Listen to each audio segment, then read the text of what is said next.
வாரும் தூய ஆவியானவரே,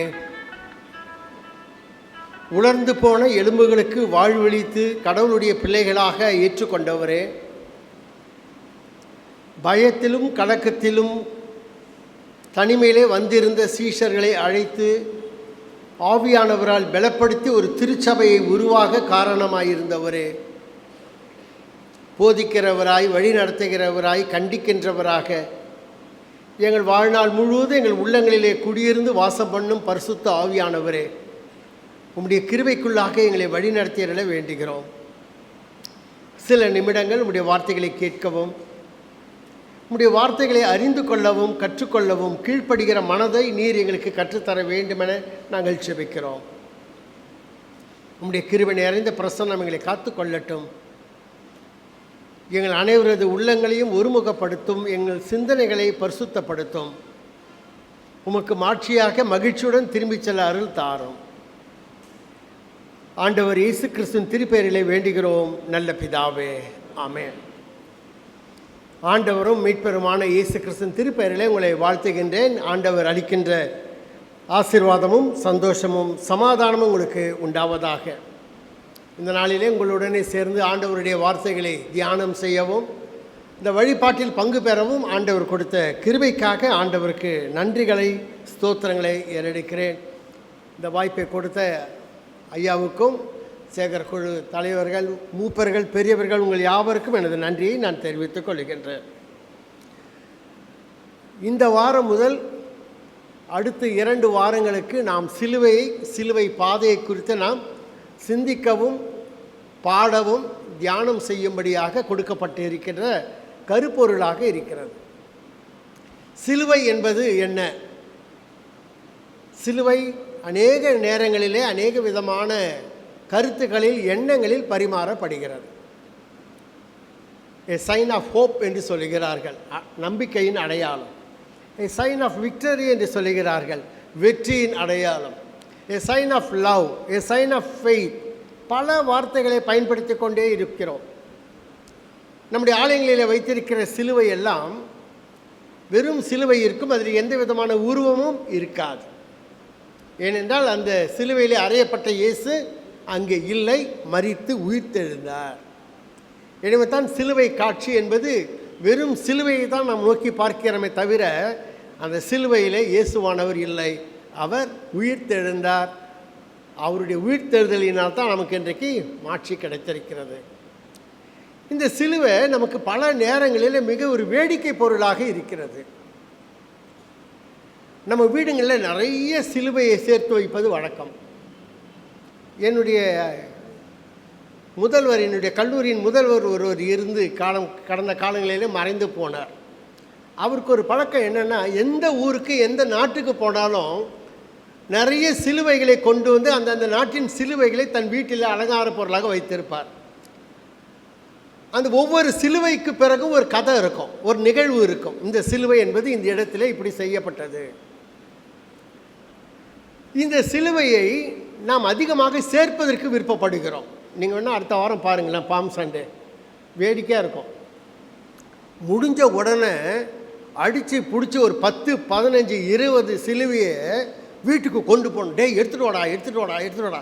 சும்மா இருக்கிற பையனை சொல்லி, டேய் தூக்கிட்டு வாடா, அங்கே இருக்கிற பாரு குருத்தோலை தொங்குது பாரு, கொண்டு வா. திங்கக்கிழமை, செவ்வாய்க்கிழமை, புதன்கிழமை போய் அந்த வீட்டை பாருங்களேன். அந்த சிலுவை எங்கே இருக்கும்? குப்பைத்தொட்டியில் இருக்கும். ஒரு சிலுவை தான் வைக்க முடியும். இவ்வளோ சிலுவை எங்கே வைப்பது? அப்படியே தூக்கி கொண்டு போய் நம்ம குப்பையில் போட்டு விடுவோம். அவ்வளோதான் நமக்கு சிலுவை பற்றி நமக்கு இருக்கிற மதிப்பு, மரியாதை.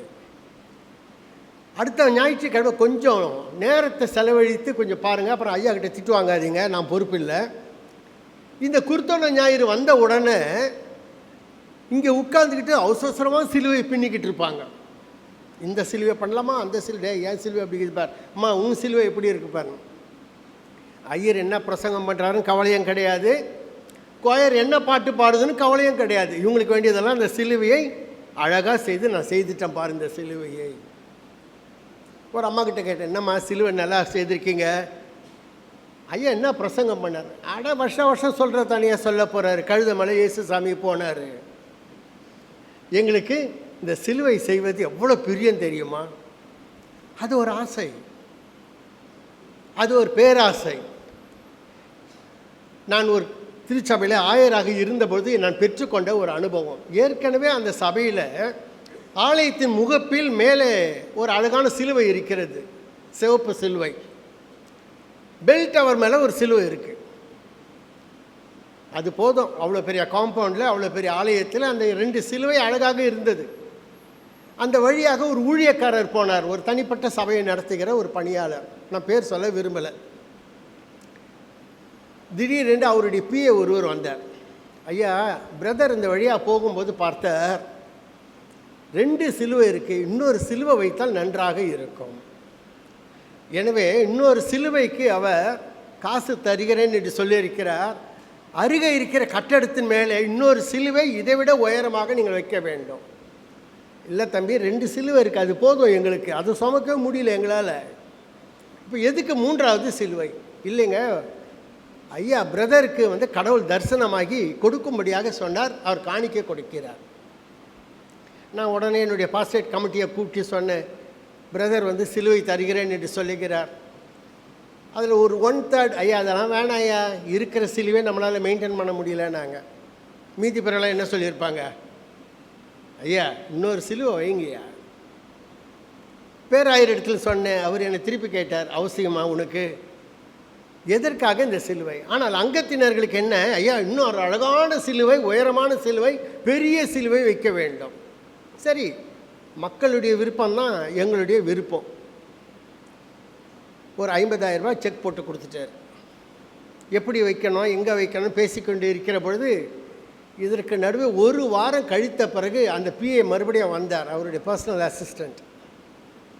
ஐயா, உங்ககிட்ட பிரதர் பேச சொன்னார், இந்த ஆண்டின் இறுதியில் கடைசி ஞாயிற்றுக்கிழமை, December 4th Sunday R 5th Sunday முடியும் தெரியல எனக்கு, கடைசி வாரத்தில் ஐயா உங்கள் சபையில் பிரசங்கம் பண்ணணும்னு கேட்கிறார். அவர் உபவாசம் இருந்து ஜெபித்த போது உங்கள் ஆலயத்தை தான் காட்டினாராம். உங்கள் ஆலயத்தில் உபவாச ஜபம் செய்து ஆராதனை நடத்தி மக்களுக்கு கூட்டம் நடத்த வேண்டும் என்று கடவுள் அவருக்கு வெளிப்படுத்தினார். எங்கே ஆரம்பித்து எங்கே வந்தார் பார்த்தீங்களா? அவருக்கு இந்த சபைக்குள்ளே எப்படியாவது ஒரு இடம் வேணும், உள்ளே வந்துடணும். நான் சொன்னேன், இல்லை தம்பி போட முடியாது, நான் ஏற்கனவே ப்ரோக்ராமெல்லாம் ஃபிக்ஸ் பண்ணிட்டேன், இந்த நிகழ்ச்சியை நான் மாற்ற முடியாது. இல்லையா, ஆண்டவரை வெளிப்படுத்தினார். நான் கொஞ்சம் கோபமாக தான் சொன்னேன், அந்த ஆண்டவர் என்கிட்ட சொல்லலை, இவரை தான் பேச சொல்லியிருக்கிறாரு. என்னையா, நாங்கள் காசு கொடுத்தோமே, உன் காசு உன்னோடு போகட்டும், 50,000 ரூபாய் திருப்பி கையில் கொடுத்து போயிட்டு வா பிரதர் அனுப்பிட்டேன். அவருக்கு சிலுவை வைத்த ஒரு வியாபாரம், சிலுவையின் மூலமாய் ஏதோ ஒரு பணி நடக்கணும் என்பதல்ல, ஊழியம் அல்ல, எப்படியாவது ஒரு வியாபாரத்தில் தன்னுடைய காலை உள்ளே வைத்து கொண்டு மேலே வர வேண்டும் என்பது விருப்பம். நீங்கள் எத்தனை பேர் சினிமா பார்ப்பீங்களோ தெரியாது, சீரியல் நிறைய பேர் பார்ப்பீங்க, நிறைய கதைங்க படிப்பீங்க. எந்த திரைப்படத்திலும், எந்த ஊடகத்திலும், எந்த தொலைக்காட்சியிலும், எந்த நாவலிலும், எந்த புதினத்திலும் நடைபெறுகிற நிகழ்வு ஒருவனை கெட்டவனாக காட்ட வேண்டுமானால் அவன் பேர் என்னவாக இருக்கும்? சும்மா இந்த கிறிஸ்தவ பேரெல்லாம் சொல்லாதீங்க. அவன் பேர் ராபர்ட்டாக இருக்கும், இல்லை டேனியலாக இருக்கும், இல்லை சாமுவேலாக இருக்கும், இல்லை ஜூலியானாக இருக்கும், இல்லை ஜூலியாஸாக இருக்கட்டும். நீங்கள் திரைப்படங்களில் பார்த்தால் இந்த காட்சி நடத்துகின்ற கொடியவன், பொல்லாதவன் யாராக இருப்பானோ அவன் கழுத்தில் ஒரு சிலுவை ஆடிக்கொண்டு இருக்கும். இந்த சிலுவை நான் ஆரம்பத்தில் சொன்னேன், sign of hope, sign of faith, sign of love, victory, எவ்வளோ வார்த்தைகள்லாம் நான் சொல்லிகிட்டு இருக்கேன். ஆனால் இந்த சிலுவை உங்களுக்கும் எனக்கும் எப்படி இருக்கிறது? இந்த சிலுவை நான் எப்படி பார்க்கிறேன்? இந்த சிலுவையை நான் புரிந்து கொள்வதற்காகத்தான் இந்த வாரம் பேஷன் சண்டே என்று அழைக்கப்படுகிறது, பாடுபடும் ஞாயிறு. இதிலிருந்து 2 வாரங்கள் இந்த நிகழ்வு தொடர்ந்து போய்கொண்டே இருக்கும். இயேசு சிலுவைக்கு போவதற்காக தம்முடைய சீஷர்களை ஆயத்தப்படுத்துவது, இயேசுவானவர் மரணத்தை ஏற்றுக்கொள்வதற்காக தன்னை ஆயத்தப்படுத்திக் கொள்வது, இதனை தொடர்ந்து அடுத்த வாரம் எருசலேம் வீதிகளிலே பவனியாக வருவது, தூய வாரம், பெரிய வியாழன், பெரிய வெள்ளி, ஈஸ்டர், கிளைமேக்ஸ் முடிந்து விடுகிறது. திருச்சபை எல்லா திருச்சபைகளும் இது ஏற்றுக்கொண்டே இருக்கிறது. இந்த பேஷன் சண்டே என்பது, பேஷன் என்பது ஒரு லத்தீன் வார்த்தை. அது துன்புறுகின்ற, பாடுபடுகின்ற, வேதனை அடைகின்ற ஒரு நிகழ்வை குறிப்பது. எனவே இந்த இடத்துல நாம் கடந்து வருகின்ற பொழுது இந்த வாரம் முதற்கொண்டு ஒரு வாரம் தான் டைம், அடுத்த வாரம் பாம் சண்டே. இந்த சிலுவை காட்சி நமக்கு என்ன கற்றுக் கொடுக்கிறது? இந்த சிலுவை எனக்கு என்னவாக அமைந்திருக்கிறது? சிலுவை என்றே நான் நெருங்கி சேருகிற பொழுது அது என் வீட்டின் ஒரு வேடிக்கையா, இல்லாவிட்டால் உண்மையிலே பொருளுடையதாக இருக்கிறதா? இந்த சிலுவை, ஆண்டவர் இயேசுவின் சிலுவை என் வாழ்க்கையை எந்த வகையில் பாதித்திருக்கிறது என்பதை அறிந்து கொள்ள அதில் நான் காண்கின்ற காட்சி என்னவாக இருக்க முடியும்? இன்றைக்கு கொடுக்கப்பட்டு இருக்கிற தலைப்பு அதுதான், கிராஸ் மேனிஃபெஸ்டேஷன் ஆஃப் கிரேஸ், சிலுவை அருளின் வெளிப்பாடு. சிலுவை வெறும் அடையாளம் அல்ல, சிலுவை வெறும் மரக்கட்டை அல்ல, இந்த சிலுவையெல்லாம் கிடையாது. உண்மையான சிலுவையுடைய சைன், அடையாளமே வேறு, அது மேலே தான் வரும், ஒரு லைக் டீ மாதிரி தான் வரும். இவ்வளவு காரியங்கள் அமைந்திருந்த 2000 ஆண்டுகள் மிகப்பெரிய சகாப்தத்தை முடிக்கின்ற திருச்சபை இந்த சிலுவையை காண்கின்ற பொழுது நாம் என்ன பார்க்கிறோம்? முதலாவது திருமறை பாடமாக வாசிக்க கேட்ட மீகா தீர்க்கதரிசியின் புத்தகம் 7ஆம் அதிகாரம் 15 முதல் 20 வசனங்கள். இந்த மீகா தீர்க்கதரிசி ஒரு சாதாரணமான எளிமையான ஒரு கிராமத்தில் இருந்து வந்தவர். அவர் ஊர் பேர் கூட பெரிய பேரெல்லாம் பெரியவர் அல்ல.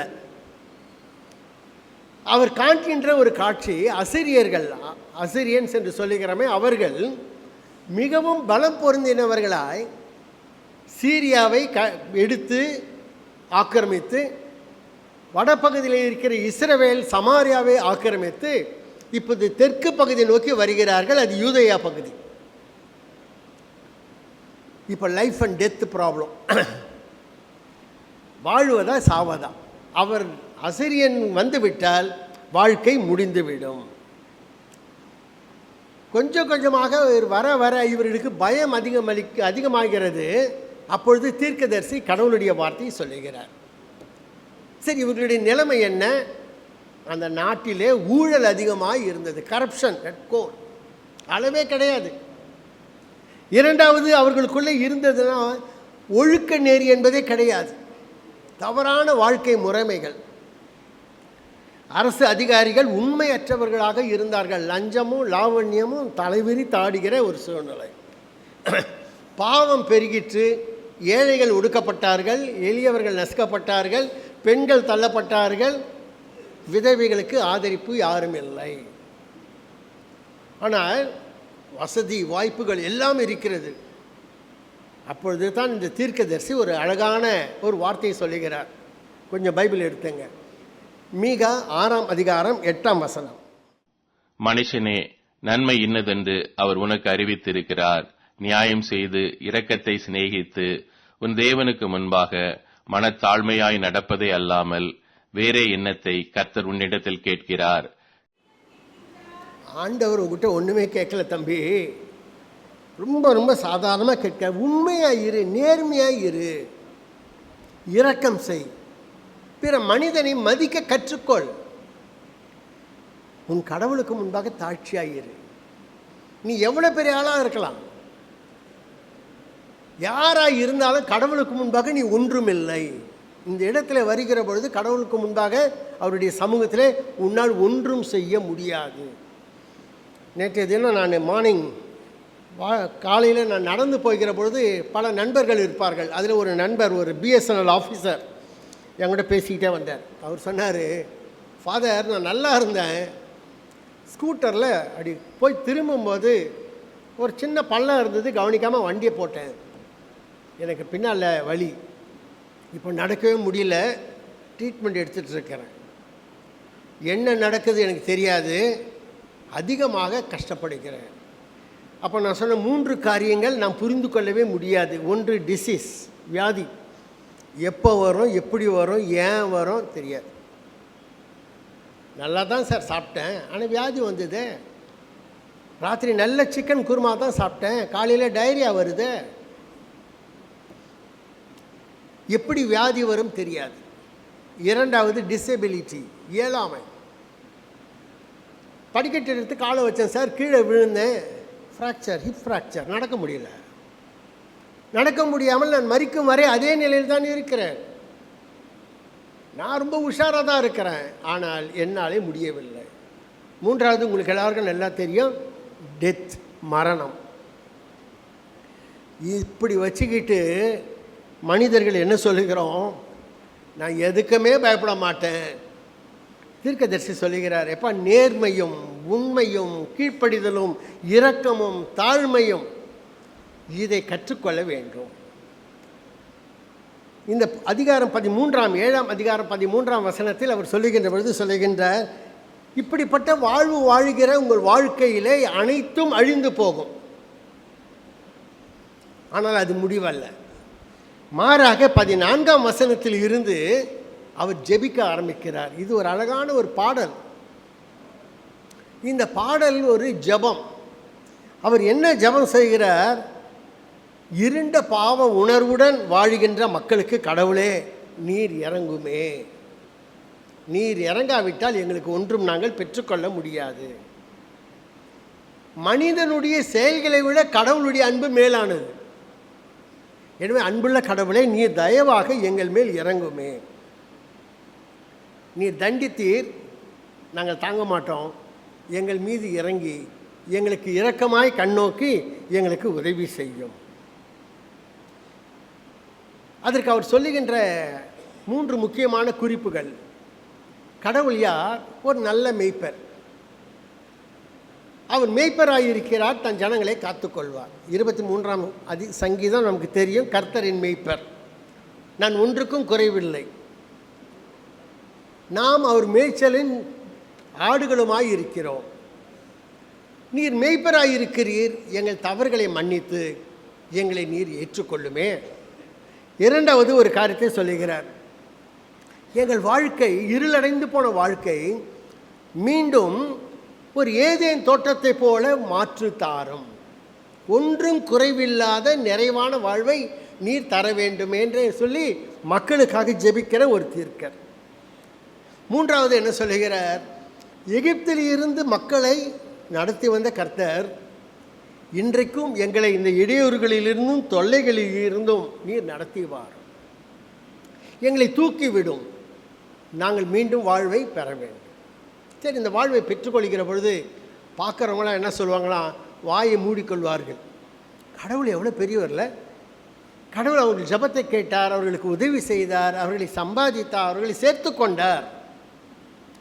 சொல்லிவிட்டு சொல்லுகின்றார், கடவுளுக்கு முன்பாக வருகிற பொழுது அவர் சேர்த்து கொள்ளுகிறார். அவர் இரக்கங்களுக்கும் ஆசீர்வாதங்களுக்கும் கிருபைக்கும் உரிய கடவுள். எனவே தான் கடவுளை பற்றி சொல்லுகிற பொழுது எப்பொழுதுமே சொல்லுவோம், அவர் கடவுளுடைய கம்பேஷன், ஃபெய்த்ஃபுல்னஸ் ஆஃப் காட் என்று சொல்லுவோம். கடவுளுடைய உண்மை நிலை, கடவுளுடைய இரக்கமுள்ள தன்மை அவர் கிருபையாக இருப்பதினால்தான். இல்லாவிட்டால் நமக்கு நம்மாலே ஒன்றும் பண்ண முடியாது. சரி, இந்த லெந்து காலங்களிலே கடவுள் கொடுத்திருக்கிற ஒரு மாபெரும் கிருபை, இந்த கிருபையை நாம் பெற்றுக்கொண்டு இருக்கிறோம் என்றால், இந்த கிருபையிலே நாம் வாழுகிறோம் என்றால் நாம் என்ன செய்கிறோம்? இன்றைக்கு இருக்கிற போப் லியோ த 14th, இன்றைக்கு வாழ்ந்து கொண்டிருக்கிற போப் அவர்கள் ஆஷ் வெட்னஸ்டே அன்றைக்கி ஒரு அழகான ஒரு செய்தியை ஒன்று போட்டார். அந்த செய்தி என்ன சொல்லுகிறார், நீங்கள் உபவாசம் இருங்கள், நான் வேண்டாம் என்று சொல்லவில்லை, உங்கள் உபவாசத்தை கொஞ்சம் மாற்றிக்கொள்ளுங்களேன், யாரையும் நீங்கள் தவறாக பேசாமல் இருங்கள், இந்த கிசுகிசுப்புகள், இந்த காசிப்பை விட்டு விடுங்கள், மற்றவர்களை பற்றி பேசாதிருங்கள். அது லெந்து காலத்தின் உபவாசத்தில் முக்கியமாக இருக்கட்டும். நான் நினச்சேன் இந்தியாவில் தான் அதிகமான கிசுகிசுகள் இருக்கணும். இத்தாலியிலையும் ரோம் நகரத்திலும் கூட இதுதான் பழக்கம் போல இருக்கிறது. அவர் சொல்லுகிறார், மற்றவர்களை பற்றி பேசாதிருங்கள், மற்றவர்களை பற்றி தரக்குறைவாக சேற்றை வாரி இறைக்காதிருங்கள், கடவுள் சொல்லுவதை கேளுங்கள், பிறருக்கு உதவி செய்யுங்கள், கொஞ்சம் பேசாமல் இருங்களேன். கொஞ்சம் பேசாமல் இருங்களேன். இந்த 40 நாள் உபவாச காலத்திலாவது கொஞ்சம் வாயை மூடிக்கொண்டு அமைதியாக இருக்க பிரயாசப்படுங்க. இது நமக்கு பெரிய ஒரு கெட்ட காரியம். நம்மளால் அமைதியாக இருக்கவே முடியாது. தீர்க்கதரிசி என்ன சொல்லுகிறார்? கடவுளிடத்தில் வருகிற பொழுது, உங்களை தாழ்த்தி கொண்டு வருகிற பொழுது உங்களை மாற்றிக்கொள்ளுங்கள். கடவுளுடைய கிருபையை காண்பதற்கு உங்களை ஒடுக்கிக் கொள்ளுங்கள். கடவுளுடைய கிருபையை நீங்கள் பெற்றுக்கொள்வீர்கள். இரண்டாவது திருமறை பாடமாக வாசிக்க கேட்ட 1 பேதுரு 2ஆம் அதிகாரம் 17 முதல் 25 மட்டும் அடங்கிய பகுதி. இந்த பகுதியை வாசிக்கின்ற பொழுது 2 கேள்விகள் எழும்புகிறது. ஒன்று, அடிமைகளே, உங்கள் தலைவர்களுக்கு முழு மரியாதையை கொடுத்து பணிந்திருங்கள். அப்படின்னா திருச்சபை அடிமைதனத்தை ஏற்கிறதா? ஸ்லேவரியை ஏற்றுக்கொள்கிறோமா? அடுத்த பகுதியில் வருகிற பொழுது, கிறிஸ்துவிலே இருக்கிறவன் அவருக்கு மட்டும்தான் உரியவன், உலகத்திற்கு அடிமையானவன் அல்ல. ஏன் இந்த முரண்பாடு? பேதுரு இந்த கடிதத்தை எழுதுகிற பொழுது அந்த கடிதத்துடைய பின்னணியம், பேக்ரவுண்ட் என்னவென்று பார்த்தால் நமக்கு தெரியும். இன்றைக்கு இருக்கின்ற துருக்கி நாட்டு பகுதியிலே, ஏசியா மைனர் என்று சொல்லுகிறோம், அந்த இடத்துல திருச்சபைகள் வளர்ந்தது. இவ்வளோ பெரிய ஆலயமெல்லாம் இல்லை. திருச்சபை எங்கே கூடினார்கள்? வீடுகளிலே கூடினார்கள். திருச்சபையை மக்கள் வீடுகளிலே கூடி ஜெபித்தார்கள், உபவாசித்தார்கள், வேதம் வாசித்தார்கள், பகிர்ந்தார்கள். அவர்கள் எல்லோரும் யார்? சின்ன கூட்டம், வேலைக்காரர்கள். இப்படி இவர்கள் வருகின்ற பொழுது அவங்க வீட்டு முதலாளிகளை என்ன சொல்லுவாங்க? டேய், முதல்ல எங்கள் வீட்டு வேலையை செய்துட்டு அப்புறமா நீ ஜபத்துக்கு போ. நீங்கள் கோபப்பட வேண்டாம். மாறாக அவர்கள் சொல்வதை கேட்டுவிட்டு அமைதியாக உங்கள் வேலைகளுக்கு முடித்துவிட்டு கடவுளை தொழ கற்றுக்கொள்ளுங்கள். ஆதி திருச்சபை யூத கிறிஸ்தவர்களுக்கும் யூதர்களுக்கும் புதிதாக ஆண்டவரை ஏற்றுக்கொண்டவர்களுக்கும் நடுவே ஒரு பெரிய பிரச்சனையை உருவாக்கி கொண்டு இருந்தது. ஒரு மோதல் இருந்தது. அந்த மோதலின் மத்தியிலே பேதுரு சொல்லுகிறார், அடிமைதனத்திலிருந்து விடுபட்ட நீங்கள் உங்கள் வாழ்க்கையை கடவுளுக்குரியதாய் மாற்றிக்கொள்வதற்கு அமைதியாக பொறுமையாக இருங்கள். எனக்கு செய்ய வேண்டும் என்ற காரியம், வாழ வேண்டும் என்ற முனைப்பு இருக்கின்ற பொழுதும் கிறிஸ்துவை பின்பற்றுகிறவர்களாக இருக்க கற்றுக்கொள்ளுங்கள். இதற்கு ஒரு அழகான ஒரு வார்த்தையை அவர் பயன்படுத்துகிறார். 20ஆம் வசனம், குற்றம் செய்ததற்காக நீங்கள் அடிக்கப்படும் போது பொறுமையோடு இருப்பதில் என்ன சிறப்பு? மாறாக நன்மை செய்தும் அதற்காக பொறுமையோடு துன்பப்பட்டால். ஆங்கிலத்தில் ஒரு அழகான வார்த்தை உண்டு, வைக்கரியஸ் சஃபரிங் என்று சொல்லுவோம். வைக்கரியஸ் சஃபரிங்னா காரணமே இல்லாமல், முகாந்தாரமே இல்லாமல் துன்பப்படுவது. போகும்போது சொல்லிட்டு போவாங்க, இந்த ஆள் எவ்வளோ பொல்லாதவன் தெரியுமா? ஒரு காரணமும் இருக்காது. அவருக்கு யாரையும் ஒருத்தர் அடிக்கணும், நம்மளை அடிச்சுட்டு போயிடுவார். இந்த பகுதி என்ன சொல்லுகிறது? காரணமே இல்லாமல் நீங்கள் துன்பப்பட்டாலும் நீங்கள் பாக்கியவான்கள். ஏனென்றால் கிறிஸ்து உங்களைப் போல இருக்கிறவர். எனவே உங்கள் வாழ்க்கையிலே, பணிகளிலே இருக்கிற இடங்களில் துன்பம் வந்தால் சகித்து கொள்ளுங்கள், முறுமுறுக்க வேண்டாம், ஆண்டவர் பார்த்து கொள்வார். அதற்கு ஒரு நல்ல முன்மாதிரி இயேசுவானவர். இந்த பகுதியை நாம் தொடர்ந்து வாசித்தால் தெரியும். பாடுபடும் தாசனை பற்றி அவர் எழுதுகிறார். ஏசாயா 53ஆம் அதிகாரத்தை பற்றி அவர் குறிப்பிடுகிறார். அவர் ஒன்றும் தவறு செய்யவில்லை, எந்த தீங்கும் செய்யவில்லை, அவர் வஞ்சனை ஏதும் செய்யவில்லை, அவர் வாயில் இருந்ததும் இல்லை, பழிக்கப்பட்ட போதும் அமைதியாக இருந்தார். எனவே எந்த சூழ்நிலையில், எந்த இடத்தில் இருந்தாலும் கொடுக்கப்பட்ட பணிகளுக்கும் பொறுப்புகளுக்கும் உண்மையாக நடந்து கொள்ளுங்கள். கடவுள் அதற்குரிய பலனை நிச்சயமாய் கொடுப்பார். ஆனால் நம்மளால் தாங்க முடியாது. 2 தீமோத்தேயு 3ஆம் அதிகாரம் 12ஆம் வசனம். அன்றியும் கிறிஸ்து இயேசுவுக்குள் தேவ பக்தியாய் நடக்க மனதாயிருக்கிற யாவரும் துன்பப்படுவார்கள். சார், இப்படி ஒரு போதனை பவுலடிகளார் சொல்லுகிறார். உங்களுக்கு பக்தி வேணுமா? யாருக்கெல்லாம் பக்தி வேணும்? கிறிஸ்துவை போல நீங்கள் பாடுபடக்கூடியவர்களாக இருக்க வேண்டும். கிறிஸ்துவிலே பக்தியாக இருக்க விரும்புகிறவர்கள் யாவரும் துன்பப்பட வேண்டும். துன்பம் இல்லாமல் ஆண்டவரை ஏற்றுக்கொள்ள முடியாது. அது எந்த சூழ்நிலை, எந்த இடமாக இருந்தாலும் நிச்சயமாக கடவுள் அதுக்கு கொடுக்கின்ற மிகப்பெரிய கிருபையின் காரியமே பாடுபடுவது தான். பவுலடிகளார் குறிப்பிடுகிற அதே கருத்தை பேதுருங்க எழுதுகிறார். துன்புறுங்கள், இயேசுவை முன்மாதிரியாக கற்றுக்கொள்ளுங்கள், அதில் தான் கடவுளுடைய கிருபை உங்களுக்கு உண்டு. Without the cross there is no crown என்று சொல்லும். சிலுவை இல்லாமல் மகிமை இல்லை, கிரீடம் இல்லை, வீழ்த்தெழுதல் இல்லை. பரலோகராஜ்யம் வேணும்னா சிலுவை வேண்டும்.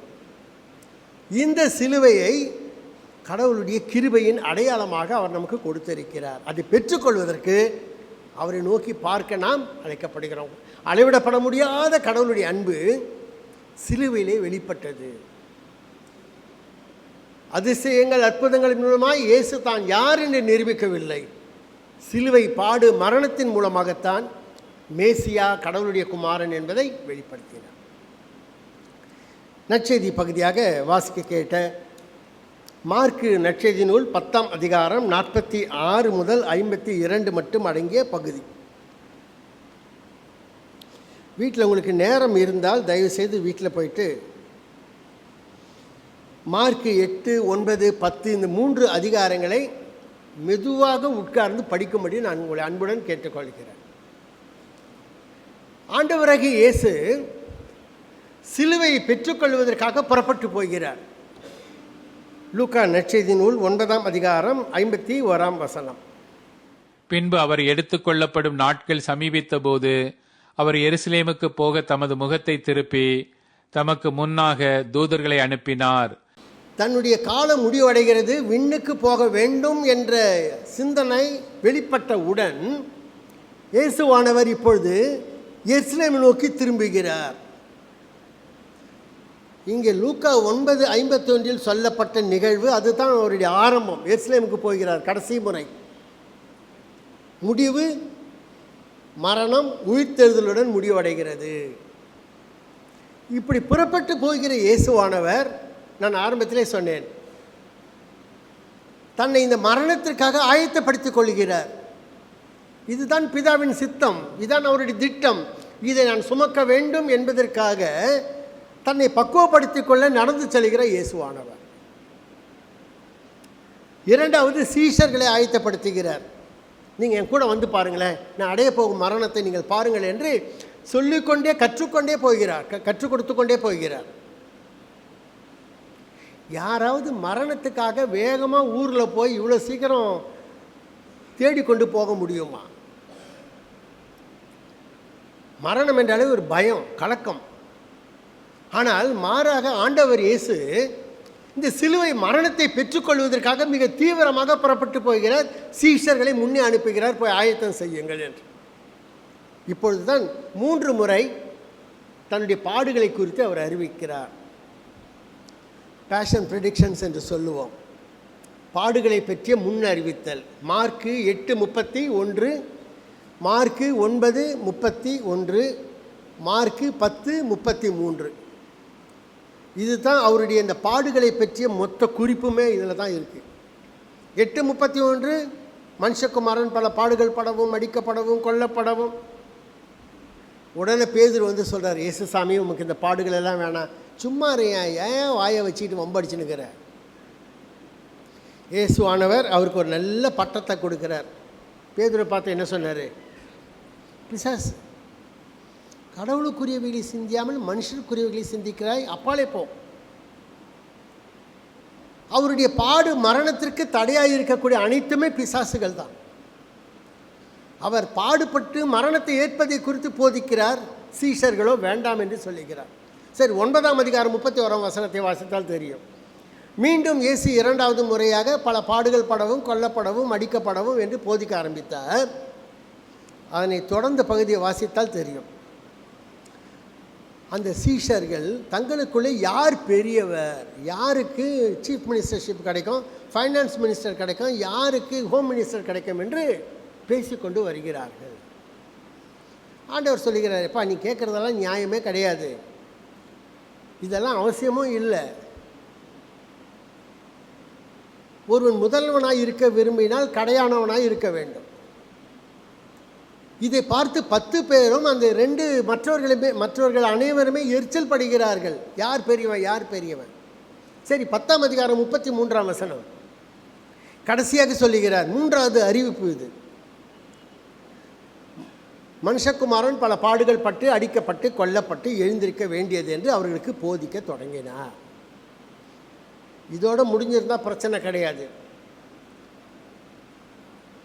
அருமையான அன்பான சகோதரர்கள் யாக்கோபும் யோவானும் ஆண்டவரிடத்தில் வந்து கேட்கிறார்கள், எங்களுக்கு வலது பக்கத்தில் ஒரு இடம், இடது பக்கத்தில் ஒரு இடம். அவங்க நினச்சிங்கன்னா ஒரு பெரிய அரசாட்சி இருக்கும், அதில் நமக்கு ஆளுகை செய்ய இடம் இருக்கும் என்று நினைத்தார்கள். ஆண்டவர் சொல்லுகிறார், ரொம்ப சந்தோஷம் நீங்கள் கேட்பது. நான் படுகின்ற, நான் எடுக்கின்ற இந்த ஞானஸ்நானம் திருமுழுக்கு, நான் பண்ணுகின்ற இந்த பானத்தில் நீங்கள் பங்கு பெற முடியுமா? திருமுழுக்கு என்பது, ஞானஸ்நானம் என்பது இயேசுவின் பாடுகள். நான் செய்கின்ற பானம் என்பது மரணம். உங்களாலே முடியுமா? இதை பார்த்து மற்றவர்கள் எல்லாரும் அவர்கள் மீது எரிச்சல் கொண்டார்கள். அமைதியாக போயிட்டானுங்க இந்த சீஷன்கள். அந்த பகுதியை வாசித்து பாருங்களேன். கேட்டாங்க, மற்றவங்களாம் எரிச்சல் பட்டார்கள். அதுக்கப்புறம் ஆளுங்களே காணும் அவங்கள. இப்பொழுது ஒரு திடீர் என்று ஒருவர் வருகிறார். பர்த்திமேயு, பார்வையற்ற மனிதன். இயேசுவானவர் எரிகோ வழியாக வருகிறார். எருசலேமுக்கும் எரிகோவுக்கும் ஒரு 15 மைல் தான் வித்தியாசம். சீக்கிரமாக இன்னும் 1 வாரத்திற்குள்ளாக அங்கே போக போகிறார், எருசலேமுக்குள்ளாக. இந்த பர்த்திமேயு மனிதன், பார்வையற்றவன், பிச்சை கேட்டுக்கொண்டு இருக்கிறான். சத்தம் கேட்டு சொல்லுகின்றான், இயேசுவே தாவீதின் குமாரனே எனக்கு இரங்கும். பேதுரு சொன்னார், இவர் இயேசு, நீர் கிறிஸ்து. பிசாசு சொல்லிட்டு நீர் கடவுளுடைய குமாரன். முதல் முறையாக ஒரு லேமன், இந்த கூட்டத்தை சாராதவன் சொல்லுகின்றான், இயேசுவே நீர் தாவீதின் குமாரன், நீ கடவுளால் அனுப்பப்பட்டவர், எனவே நீர் என்மேல் இரக்கமாயிரும். இவன் போடுகிற சத்தம் காதிலே தான் கேட்குறான். யாரோ நடந்து போகிறாங்க, யாருன்னு கேட்டிருப்பான். இயேசு என்று சொன்ன உடனே குரல் கொடுக்குறாரு. இந்த ஆங்கில திருமறைகளை வாசித்து பார்த்தால் ரொம்ப அழகாக இருக்கும். தமிழில் திருத்தப்பட்ட மொழியாக்கத்தில் அது அழகாக சொல்லப்பட்டு இருக்கிறது. உரக்க சத்தமிட்டு, கிரை அவுட் என்ற வார்த்தை பயன்படுத்தப்படுகிறது.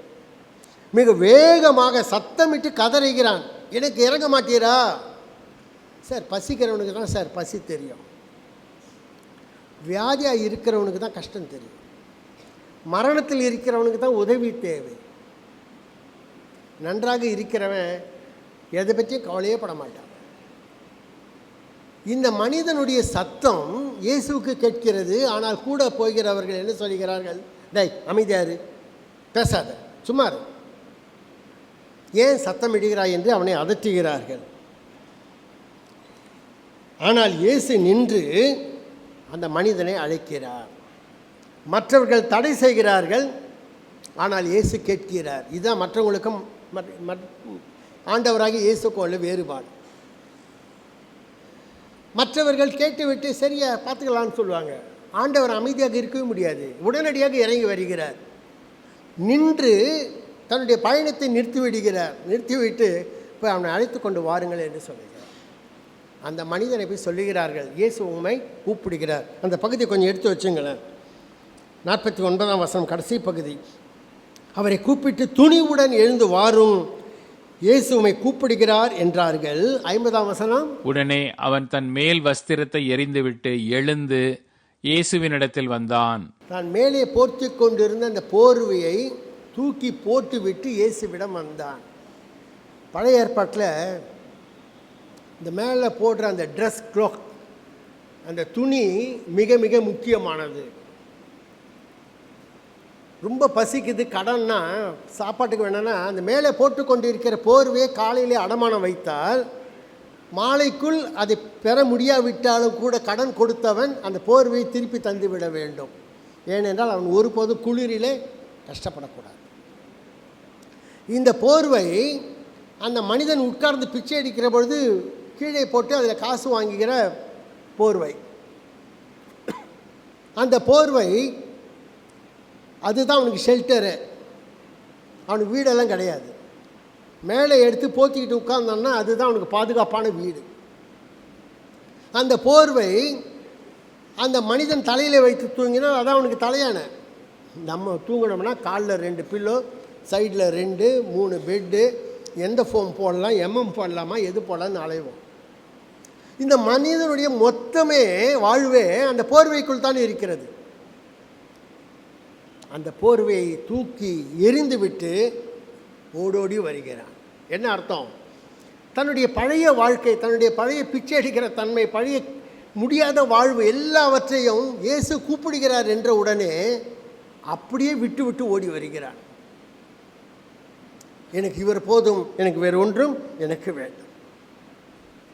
ஆண்டவரத்தில் வருகிற பொழுது அவர் கேட்கிறார், உனக்கு என்னப்பா வேணும்னு கேட்குறாரு. எனக்கு பார்வை வேண்டும். அந்த பார்வை அவன் கேட்கின்ற அந்த விசுவாசம், ரபுனி நான் மீண்டும் பார்வை பெற வேண்டும் என்றான். இயேசு அவனிடம், உன் நம்பிக்கை உம்மை நலமாக்கிற்று, உன் விசுவாசம் உன்னை சுகப்படுத்திற்று.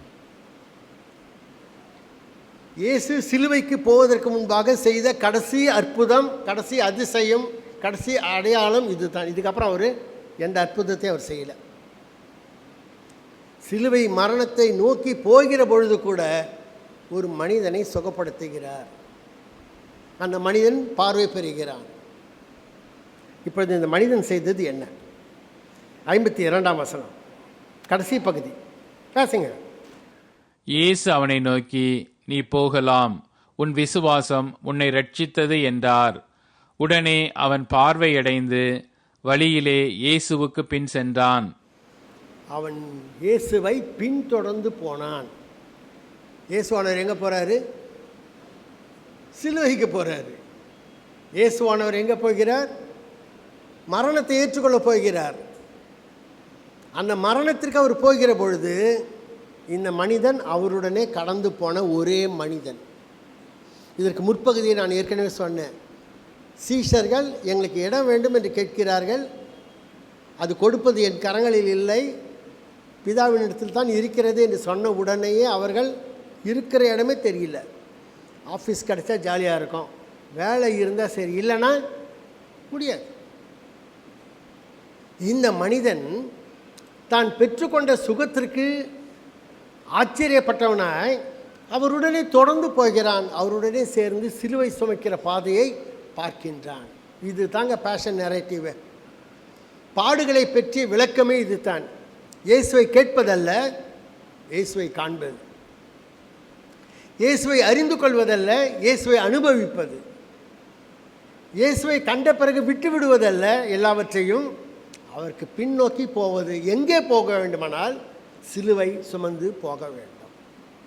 அந்த சிலுவை தான் நமக்கு வாழ்வின் நிச்சயத்தை, அழியாத வாழ்வை கொடுக்கக்கூடியதாக இருக்கும்.